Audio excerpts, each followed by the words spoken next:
Hello दोस्तों, नमस्कार। स्वागत है आप सबका रोहित इंस्पायर्स इंडिया पर। कैसे हैं आप लोग? आई होप आप लोगों की स्टडी बढ़िया चल रही होगी। मैं भी अभी पढ़ाई कर रहा था, लिया था, तो सोचा क्यों ना आप लोगों के साथ कुछ बात किया जाता है, कुछ अपनी बारे में आप लोगों को बताता हूँ। दोस्तों, आप लोगों में से बहुत सारे लोग इस बार यूजीसी नेट परीक्षा में इस बार अपीयर होंगे और परीक्षा का शेड्यूल जुलाई में हो सकता है जारी हो जाएगा।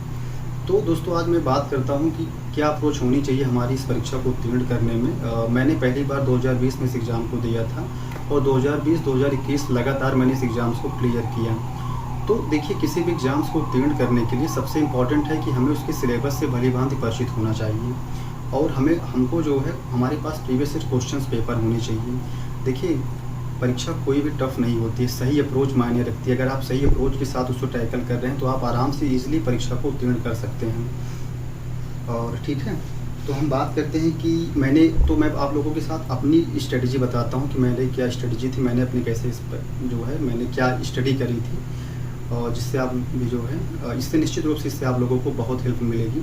दोस्तों, सबसे पहले हम इस एग्ज़ाम्स के नेचर की बात करते हैं। तो एग्ज़ाम में 2 पेपर होता है। फर्स्ट पेपर कॉमन पेपर होता है जो सभी के लिए होता है, और सेकंड पेपर आपकी स्पेसिफिक सब्जेक्ट का पेपर होता है जिसमें आप पीजी किए होते हैं। ठीक है, देखिए एक चीज़ यहाँ इंपॉर्टेंट ये है, देखिए कि हमें अपने सब्जेक्ट के साथ साथ फर्स्ट पेपर को भी साथ में लेकर चलना है। हम में से बहुत सारे लोग फर्स्ट पेपर को पूरी तरह से इग्नोर कर देते हैं और सब्जेक्ट को ज़्यादा ध्यान देते हैं। और सब्जेक्ट देखिए, आप शुरू में सब्जेक्ट में पीजी भी किए होते हैं, सब्जेक्ट पीजी के दौरान भी आप पढ़े होते हैं और वैसे भी आप सब्जेक्ट पढ़ रहे हैं तो उसमें कोई दिक्कत नहीं होती है और अक्सर लोग सब्जेक्ट में बेहतर कर ले जाते हैं। लेकिन फर्स्ट पेपर देखिए बहुत इंपॉर्टेंट रोल यहाँ प्ले करता है, क्योंकि जो ओवरऑल मेरिट बनती है दोनों मिला के बनता है।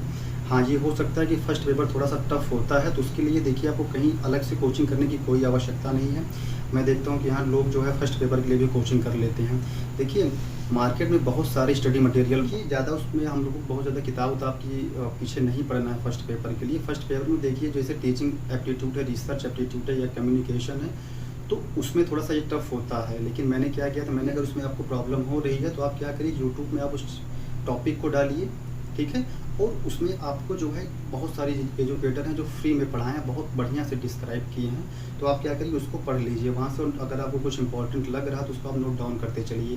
फर्स्ट पेपर में आपकी स्ट्रेटजी होनी चाहिए। और सब्जेक्ट जो है मेरा तत्कालीन इतिहास और आधुनिक इतिहास, तीनों पोर्शन से क्वेश्चंस आते हैं। तो थोड़ा सा भाई चैप्टर सिलेबस इसका काफ़ी विस्तृत है, लेकिन हमें क्या करना है कि मैंने क्या किया था कि जिसके पांडे सर की तीनों किताबें मैंने लिया था।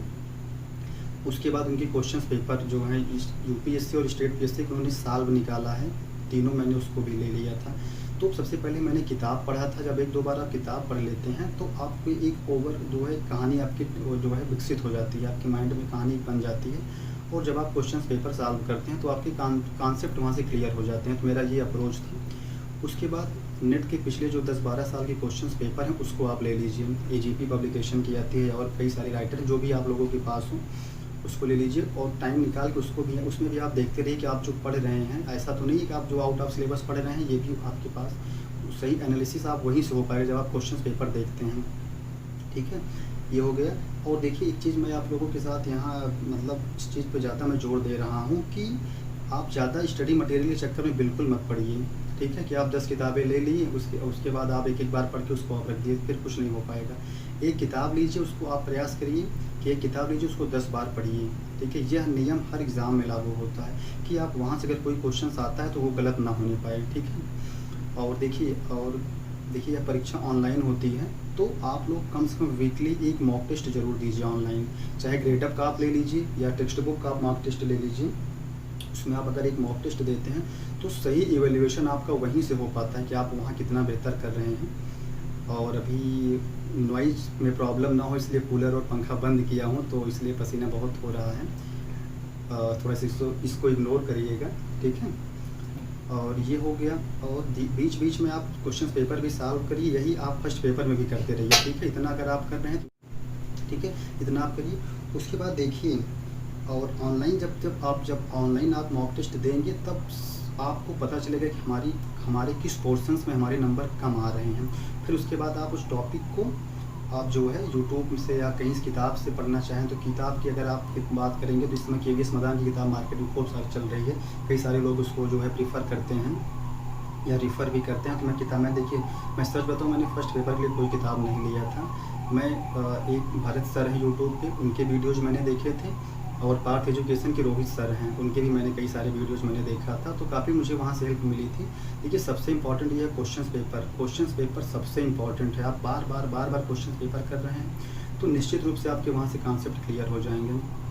और आने वाले समय में मैं फर्स्ट पेपर के लिए मतलब पूरा डिटेल्ड वीडियो बनाऊँगा, और अपने सब्जेक्ट हिस्ट्री के लिए भी मैं डिटेल्ड वीडियो बनाऊँगा, और आप लोगों के मैं डिस्कस करूँगा कि कैसे नोट्स बनाया जाता है, ठीक है?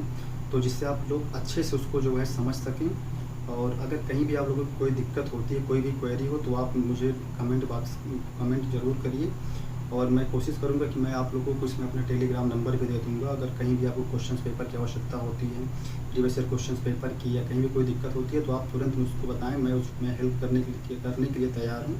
और बस ये है कि आप लोग एकदम जम के लग जाइए। अभी पर्याप्त टाइम है, आप लोग खूब मेहनत जम के पढ़िए। यार देखिए, बहुत ज़्यादा पढ़ने की आवश्यकता नहीं है, कि ऐसा नहीं है कि आप लोग दिन भर एकदम लगे रहिए, ऐसा कुछ नहीं है। बस ये है कि सही स्ट्रैटेजी सही होनी चाहिए, बस ये मायने रखता है। इतना आप करिए, निश्चित रूप से एग्ज़ाम्स आराम से निकल जाएगा। यार मेरे कई सारे मित्र यहाँ हैं, जो कई सारे मित्र हैं जो अपने पहले प्रयास में आराम से एग्ज़ाम्स को क्रैक कर लिए हैं। और निश्चित रूप से अगर आप हायर एजुकेशन या पीएचडी करना चाहते हो, तो इस एग्ज़ाम्स को क्रैक करना जो है अनिवार्य हो गया है। और ठीक है, कोई भी अगर आपको क्वेरी हो तो आप लोग कमेंट करिए, और आने वाले समय में मैं निश्चित रूप से इसमें आपको पूरी बुक लिस्ट भी आप लोगों के साथ शेयर करूँगा कि क्या किताबें होनी चाहिए, वीडियो अपलोड कर। और ठीक है, जैसे भी हो, जो भी आपके सुझाव हों, उसको आप जो है स्वागत है। पहला वीडियो है, हो सकता है कि ये जो है अपनी, और ये सब है। उसके बाद तो जो भी होगा आप लोगों के साथ मैं डिस्कस करूँगा आने वाले समय में। Okay, thank you very much.